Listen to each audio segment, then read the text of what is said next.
हाल जी अस्सलाम वालेकुम। उम्मीद करने आ तुसी बिल्कुल वधिया होवोगे। रब तुहानू चढ़दी कला च रखे। इत्थे जी असीं अज गल करांगे जैन संत ने पंजाब की मदद का ऐलान किया है। इत्थे बहुत अहम किस्म की अपडेट तुहाडे नाल शेयर करांगे।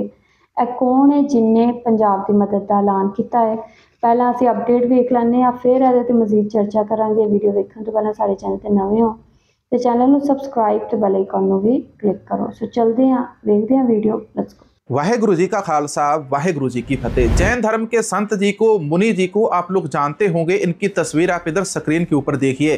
पंजाब के अंदर जो फ्लड आया है, इसके अंदर सरकारों ने किस प्रकार से अनदेखी की है और देश भर के लोगों ने, जिसके अंदर हिंदू समाज है, मुस्लिम समाज है, सिख समाज है, जैन, बुद्ध, ईसाई, सारे धर्मों के लोगों ने मिलकर किस प्रकार से पंजाब फ्लड के अंदर मदद पहुंचाई। सरकारें यहाँ पर विफल रही है और देश की जो संगत है, देश के लोग हैं, वो पंजाब के लोगों की मदद कर रहे हैं। लेकिन यहाँ पर जैन धर्म के जो संत मुनि जी हैं, इनके द्वारा पंजाब के अंदर आए फ्लड के बारे में क्या कुछ बोला गया, वो आगे चलकर आपको इनका पूरा वीडियो सुनाऊंगा। इसके अलावा दूसरा मामला आपको राजस्थान वाला बताता हूं। राजस्थान के हनुमानगढ़ क्षेत्र के अंदर जिस प्रकार से गुरुद्वारा मेहताबगढ़ साहिब का जो विवाद हुआ, उसके ऊपर कल शाम हमने वीडियो भी डाला था। वो वीडियो कल शाम ही मैंने हटा दिया था, क्योंकि बहुत सारे लोग कहते थे कि आपने एक ही पक्ष के बारे में बताया है। जिस पक्ष के बारे में मैंने अपने वीडियो के अंदर बताया, वही पक्ष गुरुद्वारा साहिब के अंदर पिछले कई सालों से लगातार अपनी सेवाएं निभा रहा है। राजस्थान के अंदर किसी ना किसी तरीके से जो संघी लोग हैं, भाजपाई हैं, सरकार का जिन लोगों के ऊपर हाथ है, गुरुद्वारा कमेटियों के अंदर शामिल होने के लिए सोच रहे हैं। और इसी लड़ाई का नतीजा हमें गुरुद्वारा मेहताबगढ़ साहिब के अंदर देखने को मिला। यहाँ पर दूसरा पक्ष वो आरएसएस और भाजपा के कुछ आगू हैं जो गुरुद्वारों को नासूर बताते हैं। उसका बयान आप सब लोगों ने पहले ही सुन रखा है। उन्हीं लोगों की साजिश के तहत आरएसएस के कुछ नकली सिखों के द्वारा, नकली लोगों के द्वारा गुरुद्वारा साहिब का कंट्रोल अपने हाथ के अंदर लेने के लिए गुरुद्वारा साहिब के बाहर इतना बड़ा धरना प्रदर्शन किया गया, जिसके बाद अफवाहें फैलाई गई कि गुरुद्वारा साहिब की गोलक का जितना भी पैसा है हरमीत कौर खालसा जी स्वयं रख लेती हैं, आगे पैसा नहीं लगाती, गुरुद्वारे का विकास नहीं हुआ। इस प्रकार के बेबुनियाद इल्जाम हरमीत कौर खालसा जी के ऊपर और सरदार तजेंद्रपाल सिंह टिम्मा जी के ऊपर लगाए गए। यहां तक कि सरदार तजेंद्रपाल सिंह टिम्मा को देशद्रोही, आतंकवादी उन लोगों के द्वारा बोला गया जो गुरुद्वारा साहिब के बाहर बैठे हैं। अब हरियाणा की जो खबर लगी, मैं आपको यह बताता हूं। पराली जलाने के ऊपर करनाल में 3 किसानों के ऊपर मामले दर्ज हुए हैं। इनको इनकी फसलों के ऊपर एमएसपी नहीं दी जाएगी। सरकार को किसानों के द्वारा जो पराली जलाई जा रही है, ये दिखाई देती है। लेकिन पंजाब के अंदर प्रवासी मजदूरों के द्वारा पंजाब के अंदर छोटी छोटी बच्चियों से दुष्कर्म किया जाता है, बहु बेटियों की इज्जत के ऊपर हाथ डाला जाता है, बुजुर्ग सिखों के ऊपर हमला किया जाता है। सरकार को यह सैटेलाइट से क्यों नहीं दिखाई देता? जहां जहां पर ड्रग्स बिकता है, सरकार को यह दिखाई क्यों नहीं देता? जब आतंकवादी पहलगाम हमला करने आ जाते हैं, तो सरकार को सैटेलाइट से वो दिखाई क्यों नहीं देता? सरकार को केवल 2 चीजें दिखाई देती है। एक, जहां पर सिखों ने लंगर लगाया होता है, दूसरा जहां पर किसान पराली जलाते हैं। तो देश को तोड़ने वाले जो दुश्मन है, वो किस प्रकार से देश को तोड़ रहे हैं, सैटेलाइट से वो कभी दिखाई नहीं देता।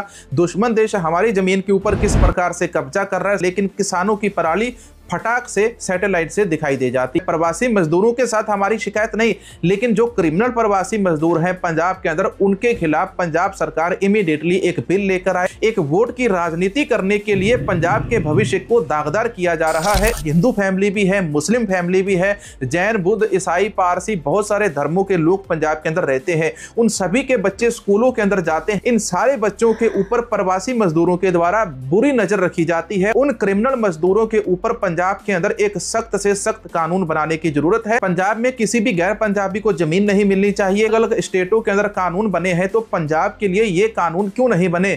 आखिर पंजाब की इज्जत इतनी सस्ती है कि कोई भी पंजाब की बहु बेटियों के ऊपर आकर हाथ डालेगा और उनकी इज्जत लूट कर वो चले जाएगा। ये जो प्रवासी मजदूर हैं, जो बिहार, यूपी से आ रहे हैं, इनको हिंदू धर्म की कैटेगरी के अंदर हमने कभी भी नहीं गिना है, और ना ही हमने कभी हिंदू धर्म के बारे में एक भी शब्द बोला कि यहां से हिंदुओं को निकाले। पंजाब का हिंदू पंजाब के अंदर रहेगा, पंजाब का मुस्लिम पंजाब के अंदर रहेगा। लेकिन मामला केवल यहां पर प्रवासी मजदूरों का है। प्रवासी मजदूरों के खिलाफ एक सख्त से सख्त कानून बनना चाहिए। आपको जैन धर्म के जो संत हैं, उन्होंने पंजाब फ्लड के बारे में जो जो बातें बोली हैं, सारी बातें यहां पर आपको चंद शब्दों के अंदर सुनाते हैं। तो सुनिए उनका वीडियो। जैन धर्म के जो पूजनीय संत है जैन मुनि जी, इन्होंने पूरे देश के लोगों को क्या मैसेज दिया है, सुनिए जरा।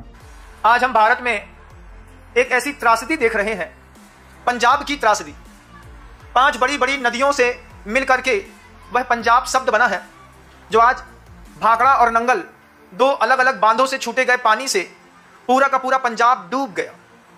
मैंने कल पूरा दिन मुझे लोगों ने वो चीज़ दिखाई और फिर बाद में बताया कि 10 अगस्त से पहले से लगातार इस तरीके से पानी के विप्लव के कारण हजारों लोगों का विस्थापन वहाँ से करना पड़ा। कितने लोग मर गए, सही आंकड़े हमारे आपके सामने आ नहीं रहे हैं। उतना ही दिखाया या बताया जा रहा है जितना उनको दिखाने लायक लगता है, लेकिन इससे हम सबके जीवन में भी प्रभाव पड़ेगा। आचार्य भगवंत का उपदेश है, पर की पीढ़ा अपनी करुणा की परीक्षा लेती। लोग बताते हैं वहां की गाय भैंस पानी के बहाव में नदियों में बह करके भारत से पाकिस्तान पहुंच गई। कितनी हजारों भैंसें मर गईं, गाय मर गईं, लोगों के मकान टूट गए, लोगों के घर के अंदर का राशन खत्म हो गया, पानी बह गया, पानी के कारण पूरा सोना पैसा, खेत खलिहान, अनाज सब चला गया।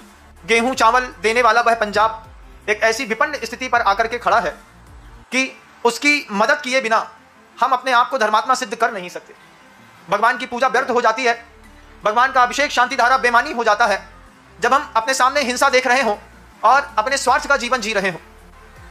कि हम सबको मिलकर के, पूरे भारतवासियों को मिलकर के आज पंजाब को संभालना है। पंजाब को संभालना मात्र सरकार का काम नहीं है, पंजाब को संभालना मात्र वहां के मुख्यमंत्री का काम नहीं है। एक आदमी अकेले का दिमाग नहीं चलता, और जिनका पेट भरा रहता है वे पेटी भरने में लगे हुए होते हैं। उनके भरोसे भी हम पंजाब को खड़ा नहीं कर सकते। पंजाब को खड़ा करने के लिए सहानुभूति नहीं, समान अनुभूति वाला एक ऐसा प्रकल्प चाहिए। कल्पना करिए हमारे घर में हो गया होता तो हम क्या करते। 3 मंजिल का मकान है, सिर्फ दुकान में 2 फीट पानी भर जाए तो आदमी माथा पकड़ के रोता है। उनके तो पूरा परिवार ही पानी में बह गया। सोचिए कितना दर्द वो झेल रहे हैं, कितना उनके अंतर मन में आत्म परिणाम हो रहा होगा, कितना वो संक्लेश हो रहे होंगे, कितना उनके मन के अंदर दुख होगा इस बात का कि 2, 4, 10, 20 लोगों की गलती का परिणाम पूरे पंजाब ने भोगा है इस बार।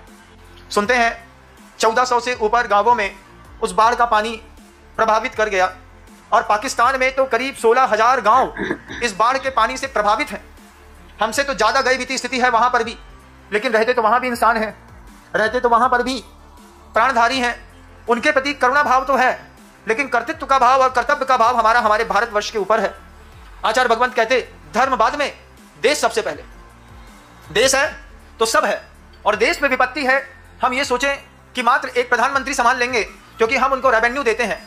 एक वक्त था जब राजीव गांधी जी ने कही थी ये बात कि मैं सेंट्रल गवर्नमेंट से 100 रुपए भेजता हूं और वो पहुंचते पहुंचते लाभार्थी परिवार तक 1 रुपए बचता है। त्रासदी में मुझे तो लगता नहीं कि ये शीर्षस्थ में बैठे हुए लोग बहुत कुछ करेंगे, लेकिन आज पूरे भारत से अपेक्षा है, भारत की हर समाज से अपेक्षा है।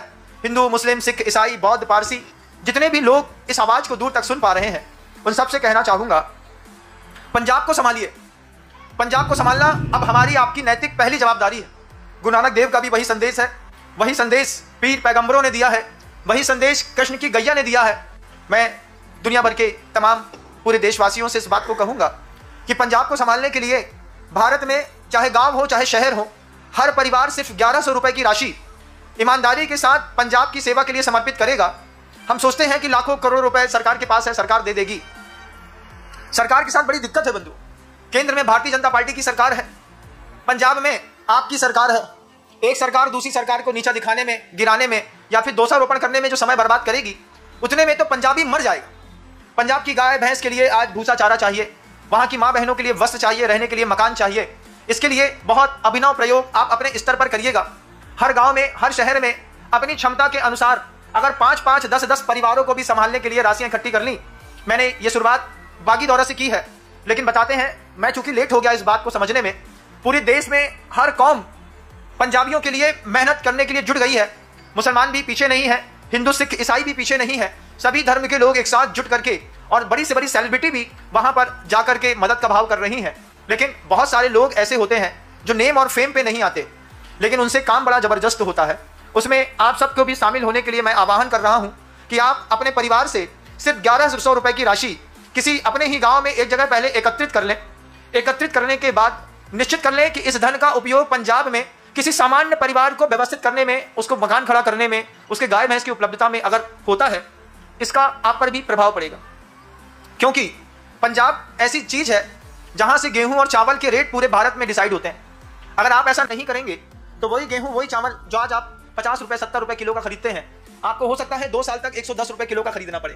जब आप 110 रुपए किलो का चावल खरीदेंगे, जब 50-70 रुपए किलो का गेहूं खरीदेंगे, क्योंकि तेजी महंगाई आएगी, रेवेन्यू से उसको लेवल करने के लिए व्यवस्था बनाई जाएगी। आज 1100 रुपए देकर के हम महंगाई भी रोक सकते हैं, लेकिन अगर हमने इस स्तर पर मदद नहीं करी, पंजाब को अगर पूरे भारत ने मिलकर के नहीं संभाला, तो भगवान तो आपको कभी माफ करेंगे नहीं, इंसानियत भी आपको कभी माफ नहीं करेगी कि हमारी आंख के सामने हमारे भारत देश के बहुत सारे लोग, गाय बैल भैंस, ये सब परेशान होते रहे और हम डिस्को में थिरकते रहे, पार्टी सेलिब्रेट करते रहे, अपना बर्थडे मनाते रहे, दुनिया भर के काम करते रहे। प्रभु माफ नहीं करेगा। यहाँ पर आप लोगों ने सुना जैन मुनि जी के द्वारा पंजाब फ्लड के बारे में क्या क्या बोला गया। उन्होंने बोला कि 1100 रुपए हर एक परिवार के द्वारा पंजाब फ्लड के लिए निकाले जाएं और पंजाब फ्लड के लिए हर एक गांव का हर एक परिवार इस देश के अंदर, चाहे हिंदू हो, चाहे मुसलमान हो, चाहे पारसी हो, चाहे जैन हो, चाहे बुद्ध हो या किसी भी और धर्म का व्यक्ति हो, सिख धर्म हो, हिंदू हो, सभी धर्मों के लोग अपने अपने परिवार के द्वारा 1100 रुपए का एक डोनेशन पंजाब के लिए इकट्ठा करिए। डोनेशन कैसे इकट्ठा किया जाए उसके बारे में भी उन्होंने बताया कि गांव के लोग गांव के अंदर पैसा इकट्ठा करें और फिर वहां से पंजाब जाकर एक गांव को पकड़े और गांव के अंदर देखें कि कितने घरों का नुकसान हुआ है, उसमें से आप कितने लोगों के घर बना सकते हैं, उस पैसे से जाकर उन लोगों के घर बनाइए। चाहे आप मुंबई में रहते हैं, चाहे आप न्यूयॉर्क में रहते हैं, जहां पर भी हमारे देश के लोग बसते हैं, वो सारे लोग चाहे ब्रिटेन इंग्लैंड के अंदर रहते हो, चाहे वो अमेरिका में रहे, चाहे कनाडा में देश के लोग ब्रिक्स कंट्री के अंदर रहे, चाहे हमारे देश के लोग नाटो कंट्रीज के अंदर रहे, चाहे वो चाइना में रहे, चाहे वो अरब कंट्री में रहे, लेकिन सभी का ये फर्ज बनता है कि वो पंजाब की मदद करें। इस प्रकार से जैन संत जी ने जैसे पंजाब के बारे में पूरे देश के लोगों को संदेश दिया है, इसके बारे में आपका क्या विचार है कमेंट सेक्शन के अंदर जरूर बताएं। उम्मीद करेंगे वीडियो के नीचे आप लोग सुपर थैंक्स डोनेट जरूर करेंगे। वीडियो को आगे सभी के साथ शेयर भी जरूर करना और कल दीपक फौजी भाई के साथ एक लाइव वीडियो भी जरूर आपके लिए लेकर आ रहे हैं। मिलेंगे नई वीडियो नई जानकारी के। ओके जी, ਇਹ ਵੀਡੀਓ ਤੁਸੀਂ ਵੇਖੀ ਹੈ, ਅਪਡੇਟ ਤੁਸੀਂ ਵੇਖੀ ਹੈ। ਇੱਥੇ ਜੀ ਜੈਨ ਸਨਤ ਦੀ ਜਾਣਬ ਤੋਂ ਇਹ ਕਿਹਾ ਗਿਆ ਹੈ ਕਿ ਪੰਜਾਬ ਦੇ ਲੋਕਾਂ ਦੀ ਮਦਦ ਕਰੋ ਸਾਰੇ ਰਲ ਕੇ, ਕਿਉਂਕਿ ਪੰਜਾਬ ਦੇ ਵਿੱਚ ਜਿਹੜਾ ਸੈਲਾਬ ਆਇਆ ਉਹਦੀ ਵਜ੍ਹਾ ਤੋਂ ਲੋਕਾਂ ਦੇ ਘਰ-ਬਾਰ ਸਾਰਾ ਕੁਝ ਡੁੱਬ ਗਿਆ। ਤੇ ਬਿਲਕੁਲ ਇਹ ਚੀਜ਼ ਬਿਲਕੁਲ ਸਹੀ ਗੱਲ ਕੀਤੀ ਹੈ। ਲਾਈਕ ਇਹੋ ਜਿਹੀਆਂ ਚੀਜ਼ਾਂ ਹੋਣੀਆਂ ਚਾਹੀਦੀਆਂ ਨੇ ਜਿਹਨੂੰ ਲੈ ਕੇ ਜਿਹੜਾ ਆਪਸ ਵਿੱਚ ਲੋਕਾਂ ਦਾ ਜਿਹੜਾ ਪਿਆਰ ਹੈ ਉਹ ਵਧੇ, ਠੀਕ ਹੈ, ਨਾ ਕਿ ਘਟੇ। क्योंकि ਇੱਥੇ ਸਮਟਾਈਮਸ ਜਿਹੜੀ ਹਕੂਮਤ ਹੈ ਉਹੀ ਇਹੋ ਜਿਹੇ ਸਟੈਪ ਲੈ ਲੈਂਦੀ ਹੈ ਕਿ ਫਿਰ ਲੋਕਾਂ ਦੇ ਦਿਲ ਵਿੱਚ ਜਿਹੜੀ ਨਾਰਾਜ਼ਗੀ ਪੈਦਾ ਹੁੰਦੀ ਹੈ, ਠੀਕ ਹੈ। ਲੇਕਿਨ ਇੱਥੇ ਅਜੇ ਜੈਨ ਸਨਤ ਨੇ ਇਹਨਾਂ ਦੀ ਜਾਨਬ ਤੋਂ ਜਿਹੜਾ ਐਲਾਨ ਕੀਤਾ ਗਿਆ ਹੈ, ਇਹਨੂੰ ਬਹੁਤ ਜ਼ਿਆਦਾ ਐਪਰੀਸ਼ੀਏਟ ਕੀਤਾ ਜਾਂਦਾ ਪਿਆ। ਬਹੁਤ ਲਾਈਕ ਵਧੀਆ ਲੱਗਿਆ ਸੁਣ ਕੇ ਕਿ ਪੰਜਾਬ ਦੀ ਮਦਦ ਵਾਸਤੇ ਹਰ ਕੋਈ ਖਲੋ ਗਿਆ ਹੈ ਤੇ ਭਾਵੇਂ ਉਹ ਕਿਸੇ ਵੀ ਰਿਲੀਜਨ ਤੋਂ ਹੋਏ, ਹਰ ਕੋਈ ਪੰਜਾਬ ਦੇ ਲੋਕਾਂ ਦੀ ਮਦਦ ਕਰਦਾ ਪਿਆ। ਤੇ ਜ਼ਾਹਿਰ ਜਿਹੀ ਗੱਲ ਹੈ ਤੇ ਪੰਜਾਬ ਦੇ ਲੋਕਾਂ ਨੂੰ ਮਦਦ ਦੀ ਵੀ ਬਹੁਤ ਜ਼ਿਆਦਾ ਜ਼ਰੂਰਤ ਹੈ। ਤੇ ਉਮੀਦ ਕਰਨੇ ਆ ਕਿ ਪੰਜਾਬ ਦੇ ਹਾਲਾਤ ਪਾਕਿਸਤਾਨ ਹੋਏ ਜਾਂ ਚੜ੍ਹਦਾ ਹੋਏ ਲਹਿੰਦਾ ਹੋਏ, ਦੋਵੇਂ ਪੰਜਾਬ ਜਿਹੜੇ ਨੇ ਉੱਥੇ ਚੀਜ਼ਾਂ ਜਿਹੜੀਆਂ ਨਾਰਮਲ ਹੋਣ, ਲੋਕਾਂ ਦੀ ਮਦਦ ਸਹੀ ਤਰ੍ਹਾਂ ਹੋ ਸਕੇ। ਤੁਸੀਂ ਕੀ ਕਹੋਗੇ? ਤੁਹਾਡਾ ਕੀ ਕਹਿਣਾ? ਜੋ ਵੀ ਕਹਿਣਾ ਚਾਹੁੰਦੇ ਹੋ ਲਾਜ਼ਮੀ ਦੱਸੋ ਕਮੈਂਟ ਸੈਕਸ਼ਨ 'ਚ। ਵੀਡੀਓ ਨੂੰ ਲਾਈਕ ਸ਼ੇਅਰ ਲਾਜ਼ਮੀ ਕਰੋ। अपना ख्याल रखो। अपने चैनल का भी थोड़े फिर मुलाकात होगी। सत श्री अकाल जी।